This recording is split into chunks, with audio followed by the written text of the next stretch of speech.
everybody, my name is Carla, and I'm here today to talk to you about my favorite movie of 2019, Portrait de la jeune fille en fou. That is my pronunciation. It's probably not great. I apologize. I've seen this movie so many times that the fact that I'm not speaking fluent French yet is really sad. It's a testament to French being a very, very difficult language, but I am picking up little gestures and phrases at this point. Je sais le geste. I'm just remembering the phrases that I can take to France later. No. I love this movie. It's amazing. It's fantastic. I will get there. But I just wanted to share this video because I have just had such a love affair with this movie, and every now and then I come across a tweet of somebody that doesn't really get why this movie was so great. Those are very much in the minority, I have to say. But it does come up once in a blue moon, and I think that's completely normal. There is no piece of art that is universal, that everybody's going to agree on. I'm actually surprised how many people like this film, because I've introduced it to 43 people at this point, and only one disliked it. And that one person gave it a second shot and liked it a lot better the second time. So I'm actually surprised by that, because I feel like it is niche, and I feel like this is the kind of movie that does things in a very precise way, and that's either your thing or it's not. But I think it's actually had a remarkably positive review from people that I've talked to, and people have had a great experience with it. But I did want to talk about what makes this movie so great and so special and so unusual for me. A little brief background: I'm a cinephile. I love movies. I'm a huge movie nerd. I watch silent film, classic film, indie film, foreign film. It's not to say that anything goes and that I just like everything, because of course, you sort of cultivate a palate for the things that you really like.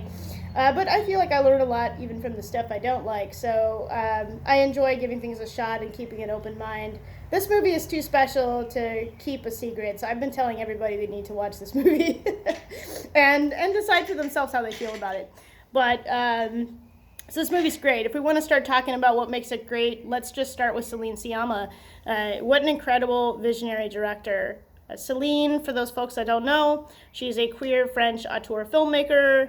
She's amazing. She's been on my radar for a really long time. The first film of hers that I saw was actually her first movie, Water Lilies. I saw this it's a long time ago, maybe 12 years ago or so. To be honest, I didn't remember much about it until I went back and I saw it again after Portrait, and I was like, oh yeah, and I was like, this is such a great movie.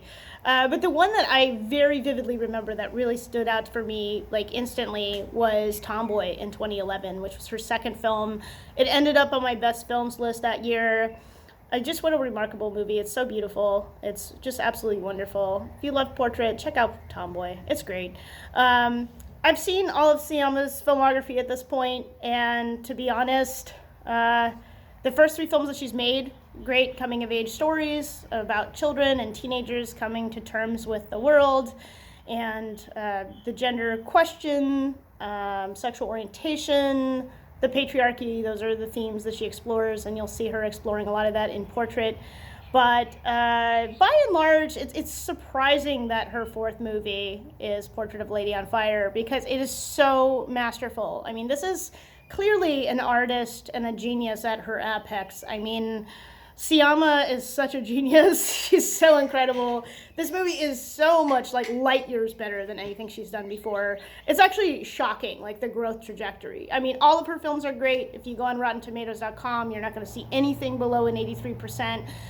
Fantastic filmmaking, period. But this is just like leaps and bounds, This is like Scorsese. It's incredible, So kudos to Celine. I hope she's safe during this whole COVID mess and that she's writing amazing scripts, because the world really, really needs her voice and her vision. And it's always been there. I mean, starting from the first film, Water Lilies, what an incredible vision. I mean, this is a person who has a point of view and something to say, and she knows how to say it, and it's incredible. I actually really love Water Lilies a lot upon revisiting it. It's really great. I would say after Portrait, Tomboy is probably my fave, but really, really love her filmography. So definitely feel free to check that out if you like this. It's always interesting to see where people start out and where they end up, and I just can't wait. I just think about her future, and it's so exciting. It's limitless as far as I'm concerned. I can't wait. Our community needs these stories. We really do. So please, let's get them out there. Everything about this movie is so top notch. I was actually stunned that this movie picked up best cinematography at the Césars, and that's it. I don't know how that's possible. I don't know what crack pipe these Césars were smoking, but if you know any number of things that happened there this year, there were a lot of boo-boos. A lot of things that should not have happened that did. So I don't know what's going on with that. And I have no idea how France ended up sending Les Miserables to the Oscars and not this film. I have big questions about that. That just is crazy to me because this movie is such a masterpiece. I think it's one of the best films of the decade. And how this flew under the radar, I have no idea. It deserves so much more recognition from people. But I'm even thinking about the amazing Adele Enel, who is one of my personal obsessions.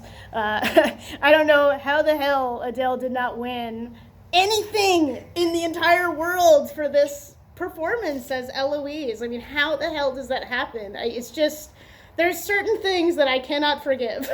This is one of those things, like, I don't know, universe, what are you trying to say with this? I have no idea.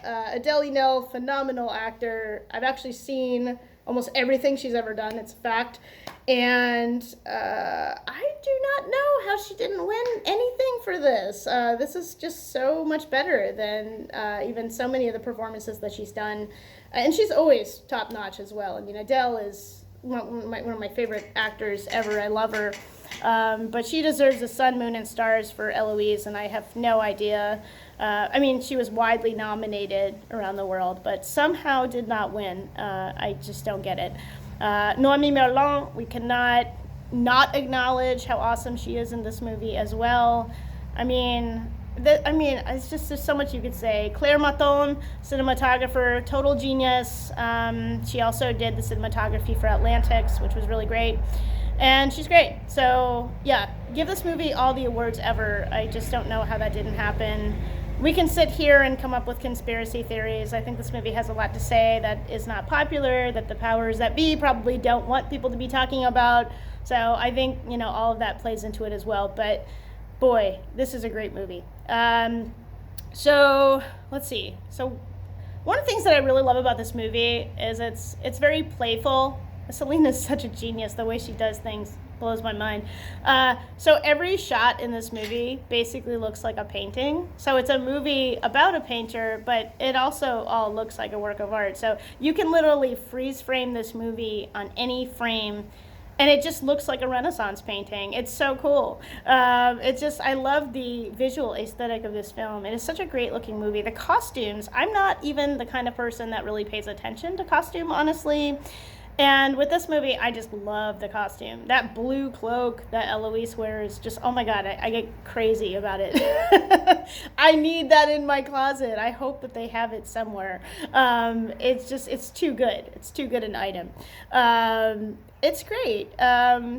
This movie reminds me a little bit of Todd Haynes' Carol in the sense that every single shot is gorgeous. I mean, literally, I always say that Carol is the movie that you can have on your TV set and mute the volume and just have it as like wallpaper while you're cleaning the house or something. Because you can always look over and it looks like $1 million, It just, everything about it is so freaking gorgeous in its presentation, and that's the way that Portrait is. But the great thing about Portrait is it's not just a superficial thing, and it's not just about presentation. This is a movie that across the board has something to offer and so much to say. And not to knock Carol at all, that's a fantastic movie, but Portrait is a spiritual experience, man. It is just some next level stuff, and I'm in complete awe of this movie. This is one of those movies that really makes you think.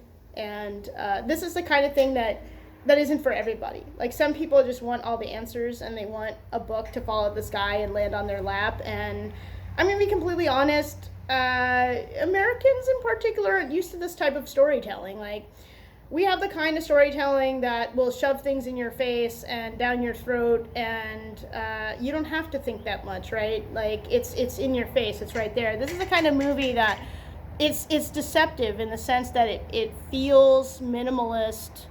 Like, it has a very minimalist feel, both visually and in terms of dialogue and in many ways. And so it makes you think, oh, well, there's not a whole lot going on here. there's so much going on there. There's so many layers and textures and flavors, and it just rewards repeated viewing this movie, because every time you watch it, there's just things that you missed that are so important. And it's amazing how much treasure is hiding, and you just have to kind of like sift the sand a little bit here and there to find it, but there's so many messages. And I feel like this is one of those movies that flies over a lot of heads, because there's a lot of things that people miss when they watch it the first time, or that they like don't really interpret. And you know, it's everybody's subjective, right? You have your own personal experience with it, but there's a lot going on in this movie. So much wizardry. Truly amazing. One of my favorite things about this movie is the sequence starting from the bonfire scene, where there's these silhouettes, these figures that are walking across at dusk, and then you see this incredible scene. I mean, like the hairs on my body were standing straight up as that scene was happening. I was freaking out. It's one of those moments where you just know that you are seeing just art in its highest form. I mean, for me, this is the reason I go to the movies, right? Like, I always dream of an experience like this as a moviegoer. And then you go and you get that scene and it tastes so good. It is like a dessert that you get to savor and snack on. It's amazing. It's so good. So everything from like that little, you know, sort of silhouette leading up to the bonfire scene, and they have that amazing tracking shot around the cave, and you go into the cave and there is the stunning Eloise, just this cloaked, veiled, mysterious figure. Oh my God, like I can't even deal. Like I can't. It's just cinematic orgasm. It's so good. It is insane to me. I love that whole sequence so much, so hard. It is absolutely phenomenal. Yeah, and then the balcony scene, oh my God. This movie is just like blows me away. It's got not one ending, not two endings, but three endings. And each ending just builds on itself as an even more and more amazing. And I'm just like, oh my God, how is this possible that this movie exists? I don't know. But I get so excited about it. It's so great. I think that, you know, right from the very beginning, you're sucked in, because this movie has such a wonderful premise and startup. You start with this, you know, of course, the actual literal portrait of a woman on fire. And it's just a wonderful storytelling device and setup where there's already discussion about the gaze and how important it is, and the sort of themes of the movie, and how you have to really, you know, see your subject, pay attention, and then you have this amazing painting that's so beautiful under the moonlight, and then the camera, and you realize that this is a story being told in reverse. And so there's this amazing shot where the camera just goes right into the painting, and then all of a sudden you're in the past. It's just a beautiful flashback sequence, transition. And right from the beginning, men are completely unhelpful. You know, there's some real statements being made, like right from the beginning, about like, well, clearly women are living in a time where they're on their own here to deal with so many things, as we realize very quickly that when we see a man just a couple minutes into the film, you know, he's already just, you know, not at all being a helpful presence. And you see this woman struggling under the weight of not only all this cloth and water, but just what it's like in that time for a woman in the 1700s. It's incredible, and so much being talked about. And then you have this amazing premise of a film where essentially you have a painter who it's her job to study this woman and to look at this woman from all these different angles. And of course the woman notices herself being looked at a certain way and starts to kind of read into that and develop her feelings, and then the painter has her feelings, and what an incredible natural trajectory this movie takes in terms of their relationship and where it goes. But what a gorgeous setup. I mean, it's just I still can't believe this movie exists. Like, I can't believe it's a thing that I can just turn on and watch anytime I want. It is the dream, this movie. It's incredible. So yeah, I love that this movie has so much to say about the constraints that people have in their lives. I love what Siama was trying to do in terms of create a sense of equality between the characters, and to talk about the power dynamics in the patriarchy and how that actually has such an impact on how people treat each other and these divisions that spring up and arise. And this is just a film that has so much to say, but at the same time, it's not beating you over the head with it. It's more subtle, and because of that, people tend to miss it. But there's just incredible, the stories of women just being erased from history, the story of women artists, the story of queer women in historical periods.